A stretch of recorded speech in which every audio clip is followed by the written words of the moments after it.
Ah, hey, look at that. Preparing to live stream the meeting. This is good. This is exciting.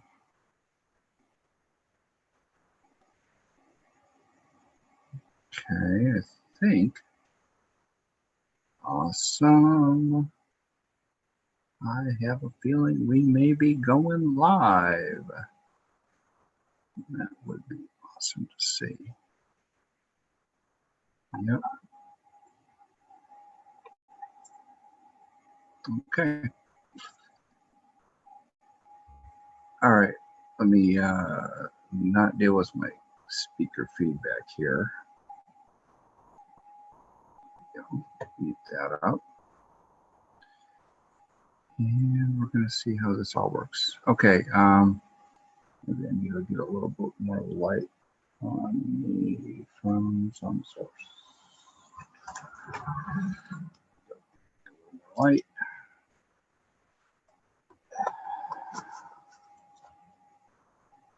And some light. There we go. Maybe that'll do it. I don't know.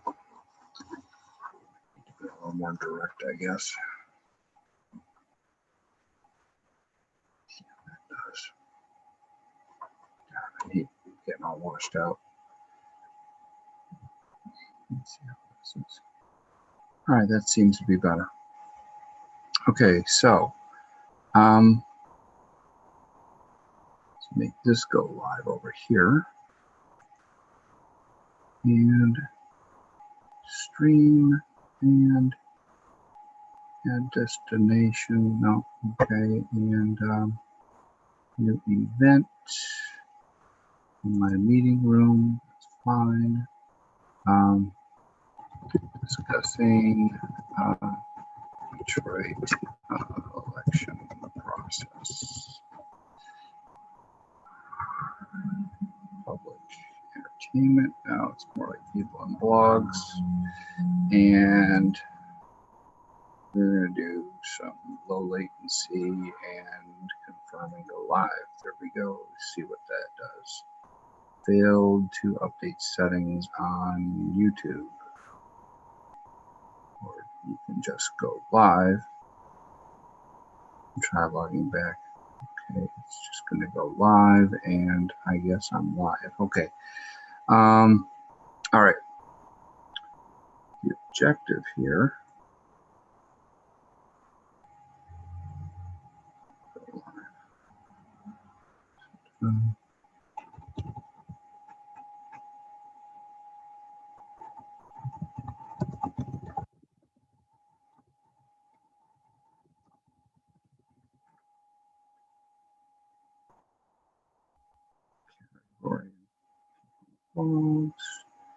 And let's see and confirm go live. Okay. All right. And we're updating that, and we're starting the video transmission. And it says that we are live. Okay. Not exactly sure all of the things we're live on, but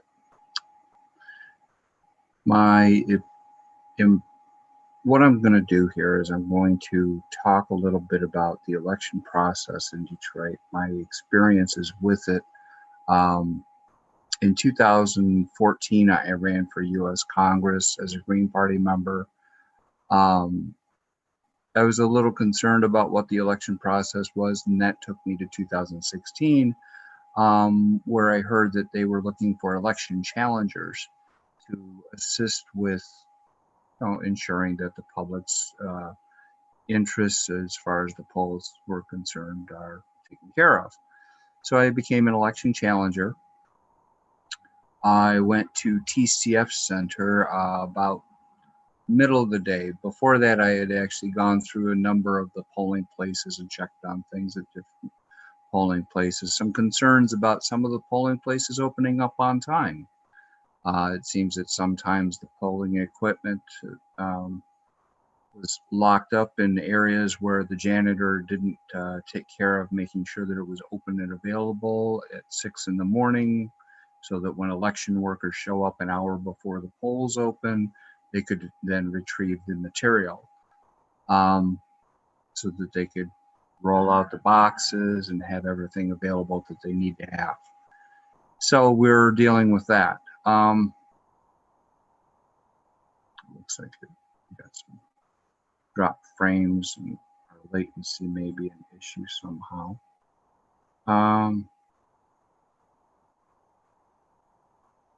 Need to read your unread notes.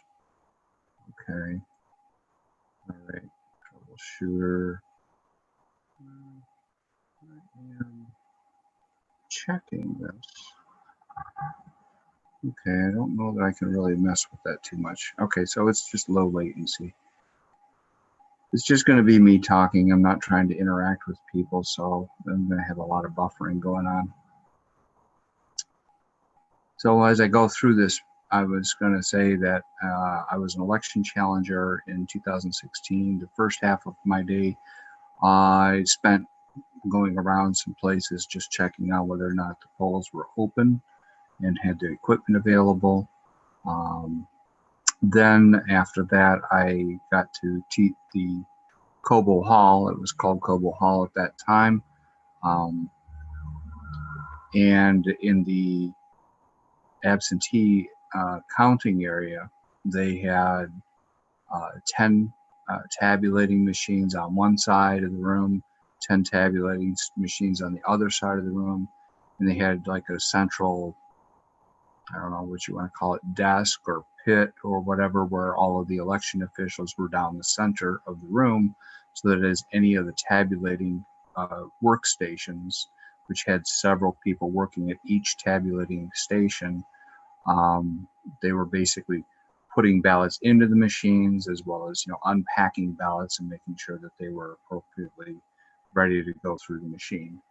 The machines basically record the tabulations onto a CF memory chip. It's one of those thicker chips that you get in some of the cameras that have CF memory, which is a compact flash memory, so it's a solid state piece of memory. There are two pieces of CF memory put into both into the machines. That way they have a fail-safe memory situation as far as the storage goes. Should one piece of memory prove to be not working, that the backup piece of memory should be working. So there's a lot of fail-safe situations with the election machines. The ballots get tabulated through the course of the day.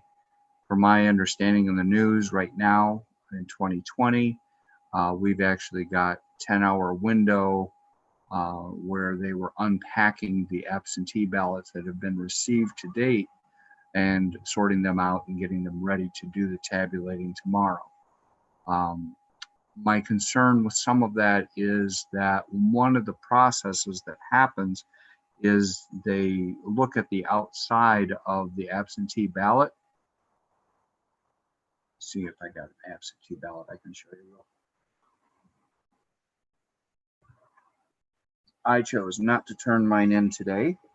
I'm going to be turning it in tomorrow when I do my vote in person. That will mean that this absentee ballot that I have in my hands is going to be spoiled. Now, on the absentee ballot, there is an area right here, hoping that my video doesn't fade out here.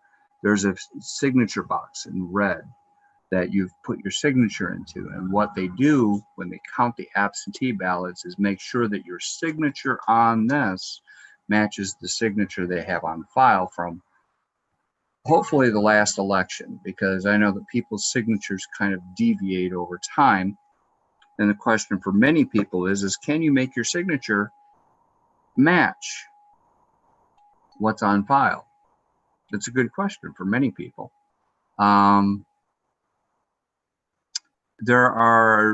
I think that there's general characteristics is what they're looking at. And if the characteristics of the signature on file don't match the characteristics of what you've got in front of you, they may call it to question.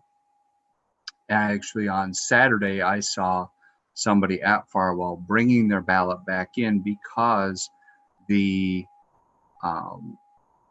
signature that they had used on the absentee ballot.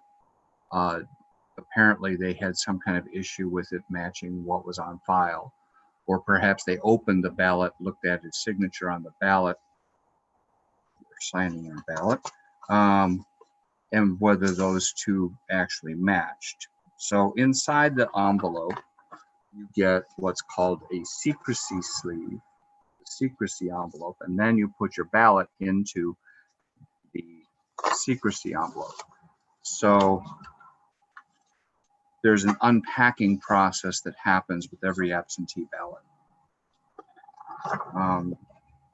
There's no signature on these, but the top tab that's on your ballot is extremely important. This is how you get it tracked. That number up there, you need to record that number along with your information so that you can find things online. Now, since I'm going to be spoiling this ballot, I'll be getting another ballot tomorrow when I walk into the polling place.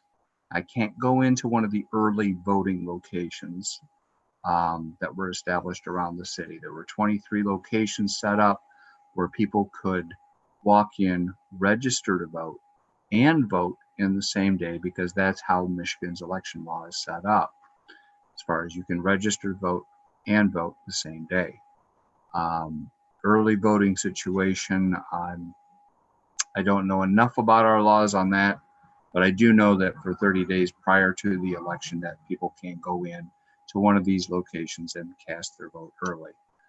They are gathered together from the early voting process and sent into the absentee ballot tabulating process.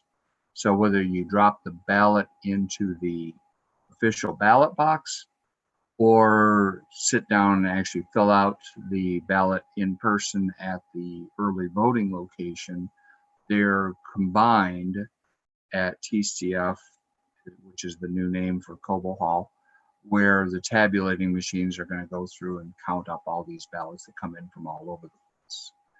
Now, when it comes to voting in person, I've also got some experience working in the polls on that front, rather than, okay, and actually let me complete my story as far as doing the challenging work that I did in 2016.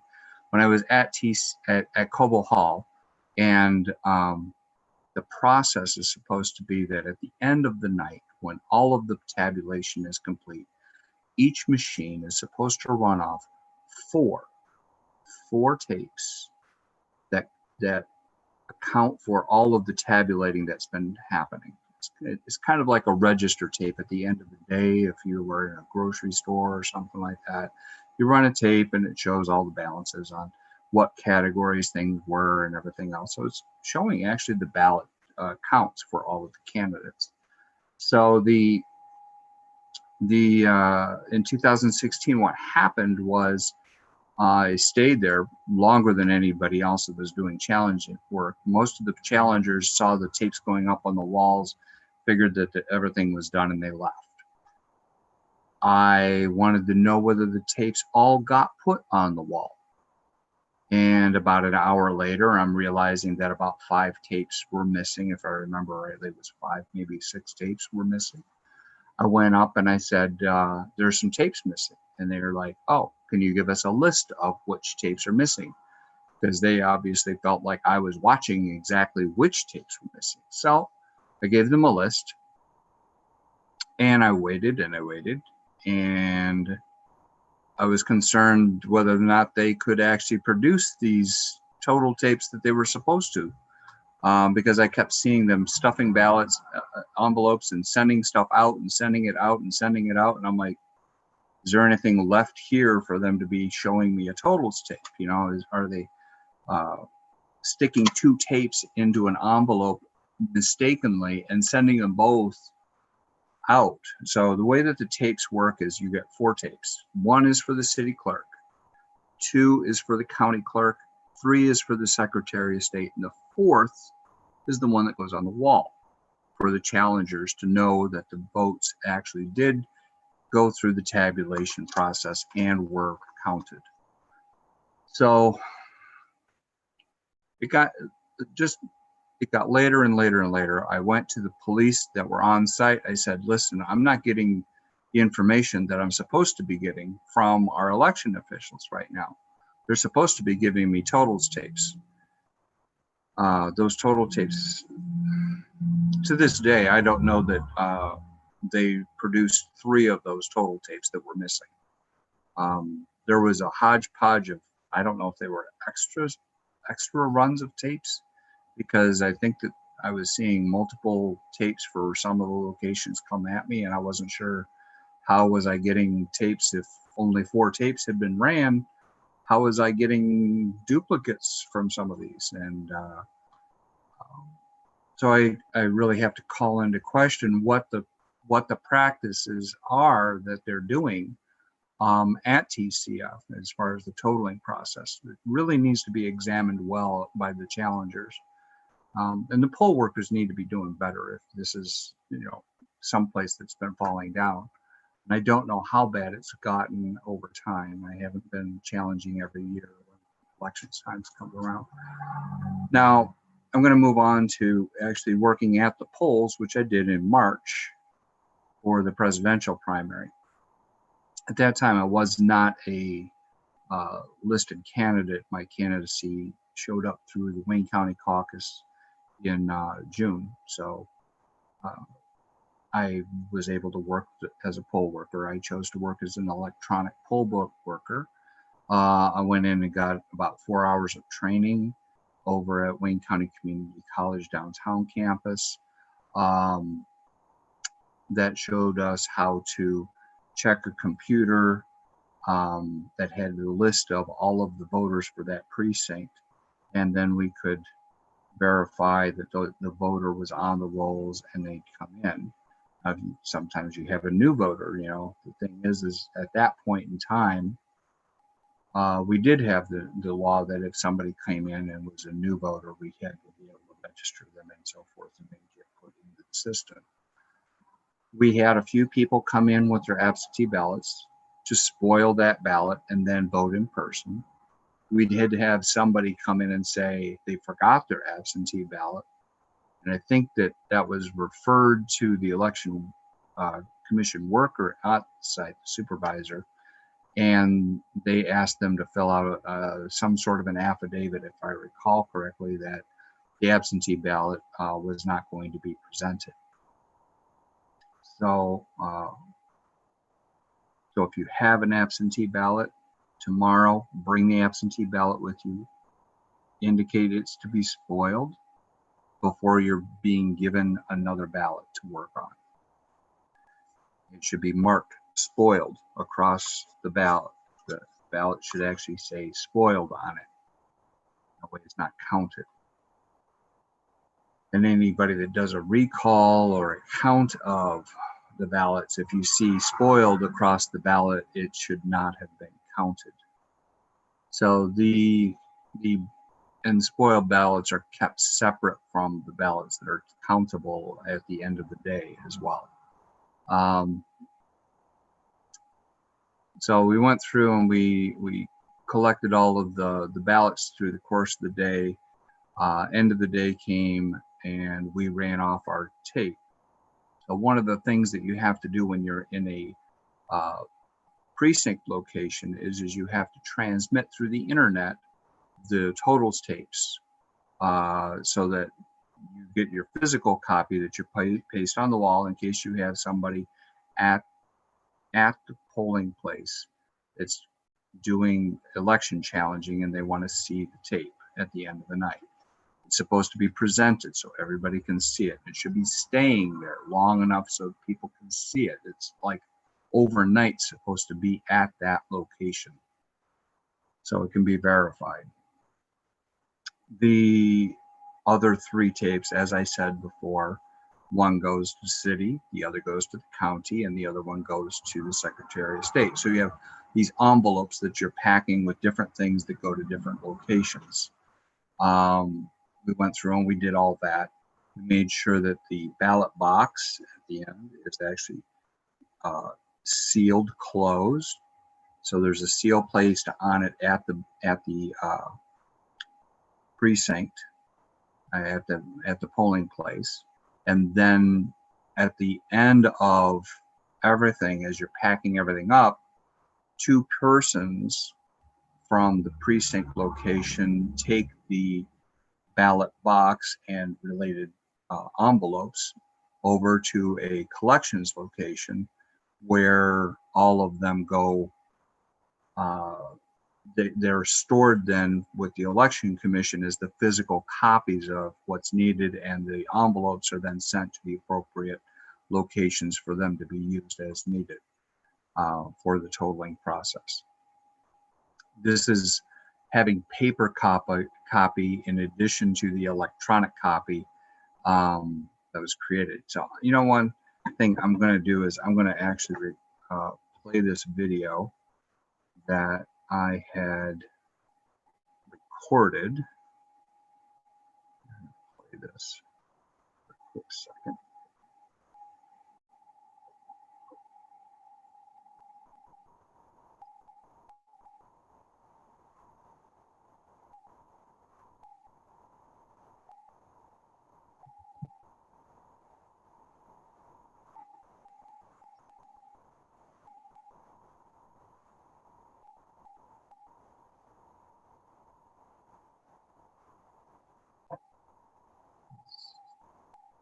Concerned whether or not my audio is coming through.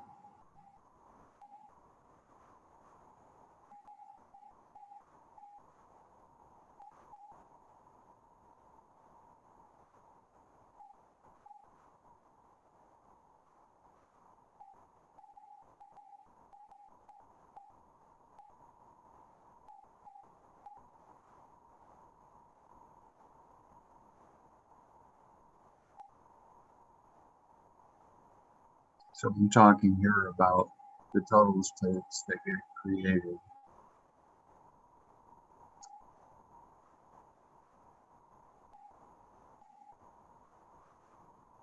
So I'm just saying that tonight, this conversation was held outside Farwell when we had a situation where it seemed that there was some problems getting the poll workers to actually allow people to come in. I'm going to close this window up here, and we're going to reset things over this way. Drag this out here so that we actually see me bigger. There we go. Into the window better. Let's cover that other one up. And that should be pretty good there. There we go. All right. So what I was basically saying is the situation right now, we had people showing up after 4 o'clock.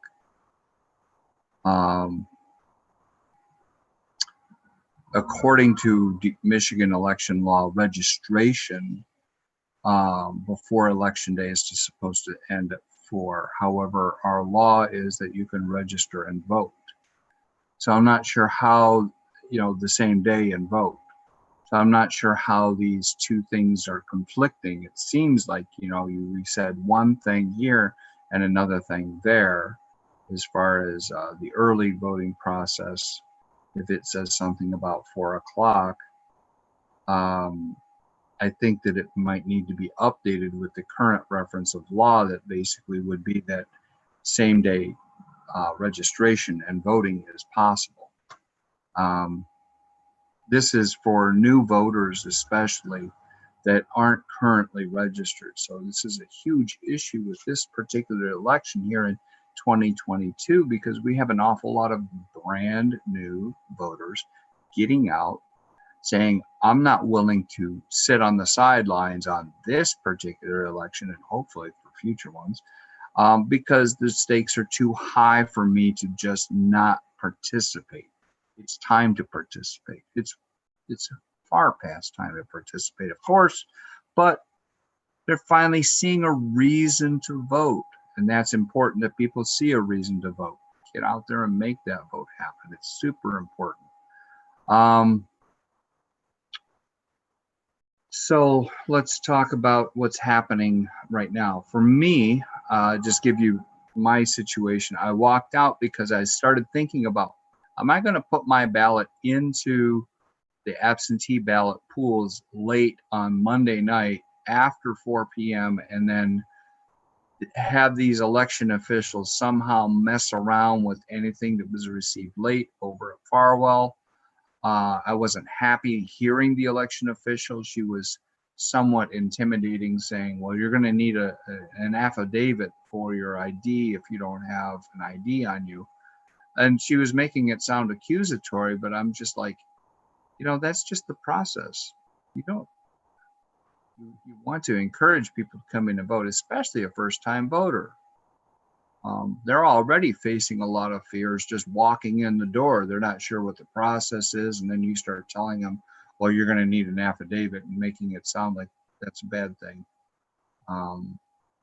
There's a lot of people that don't have valid ID right now, and it's because our Secretary of State has like a 4 to 6 month window to be doing appointments to update people's IDs.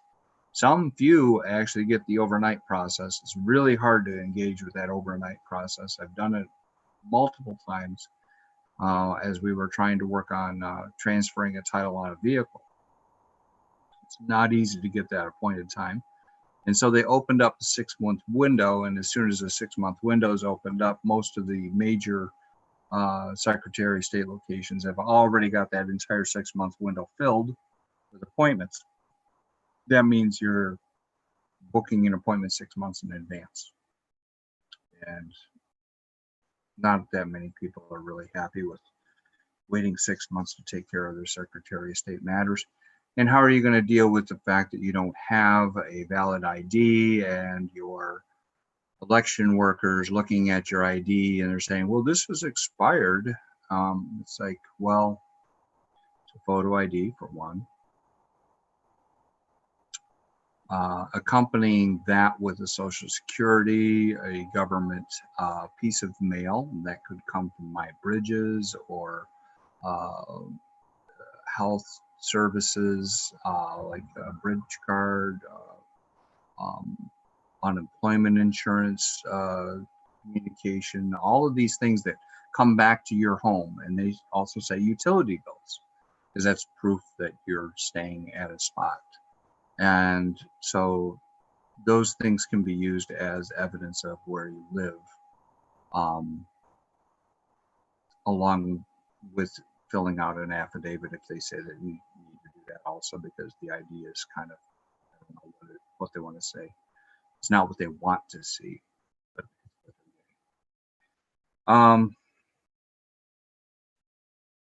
with the affidavit, you're supposed to actually go in and prove your identification if challenged to prove your identification. So just be aware that if you do fill out an affidavit, you may be asked to come to the secretariat or to the clerk's office and submit your identification so that they can prove your identification. So know the law and what's going on with that. So tomorrow, what my intent is to take my absentee ballot and spoil the ballot, get a ballot, fill it out. It will be counted in that polling location at my precinct's table by the precinct's tabulating machine at the polling location. Now, there's been a number of polling locations shut down and moved in the past year due to the pandemic and the number of locations that don't want to host polling services. So the location that we've been using in my community has been Greenfield Union School, and it seems that our people have been kind of split between two different locations. Some are going over to Mason and others are going over to Nolan. I'm going to have to go to Nolan tomorrow and place my ballot there. So the totals tape at the end of the day should then come out, and anybody that's a challenger can then look at the totals tapes at those locations after 8 o'clock when the polls close. Now, if you're in line at 8 o'clock, you're supposed to be able to vote. So therefore, the polls don't actually end at 8 o'clock.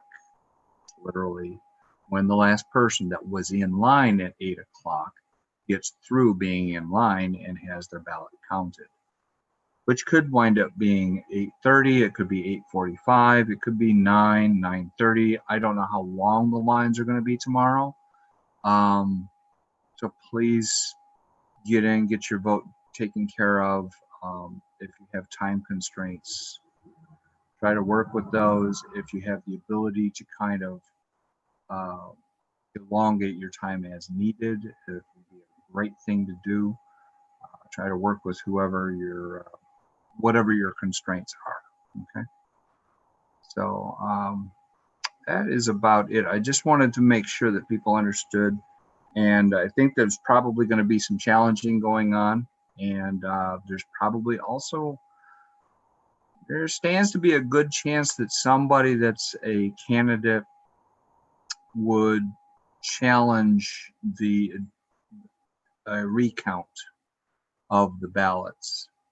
I don't know if it would be at the presidential level, the Senate level, U.S. Congress, or any other position as a candidate. You know, in Detroit, when we have mayoral elections, there's been a number of challenges on the mayoral counts.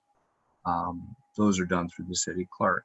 If you're going to go to the state representatives, that goes to the state level. If you go to Congress and so forth, you're dealing with federal government positions, and therefore another level of administration as well. So I'm going to wrap this up, and I want to say thank you for watching my stream. It's probably one of the first that I've done this way. I'm going to have to see just how good or bad this is. I'm seeing that I probably should use a lower latency transmission, and my camera quality is looking kind of low. Not very crisp as far as my preview goes. So we'll have to see how this works out. It could just be a low light situation too. So thank you for tuning in and going through my discussion. And I'd like to see, it would be great to actually get elected into office and serve the 3rd District here in Michigan, Northeast Detroit, as your candidate, well, actually as your legislator in the House of Representatives, where there's 110 seats. We write the laws and we examine the laws that are on the books and bring alterations as well as new laws into practice. Some exciting times. If in fact I am elected, I do intend to hold a number of town hall meetings. And I'm going to tell you, my town hall meetings are not just going to be coming out speaking at you. I would like to be one of those candidates, or I should say your representative, that you feel actually represents your voice. I need to hear you. I've got 2 ears and 1 mouth. That means I'm going to be doing a lot more listening than I'm going to be speaking. And I think that we could get further ahead with that. We need to reason through what we're doing. We need to come up with great solutions for our people. And I am very equitably minded when it comes to the oppressed, those that are stressed out, just fed up with the system that's not working for them. I want to be your champion, and I'd love to be able to bring your voice right up there so that it's heard front and center. That could be asking you if you could come out to Lansing, or making sure that you do get out to Lansing and speak before the bodies that need to hear your voice. It can come through me, but we can also at times ask for the public to be heard and to bring the public in so that the real voices of those concerned get a chance to be heard. Thank you. Vote for me. I'm on the bottom left on your ballot. Show it to you real fast since I got this absentee ballot sitting here. Right down there on the bottom appearing in this overlay. In the bottom left. So, right over. Down there. Okay. So just letting you know. Thank you. Have a great day.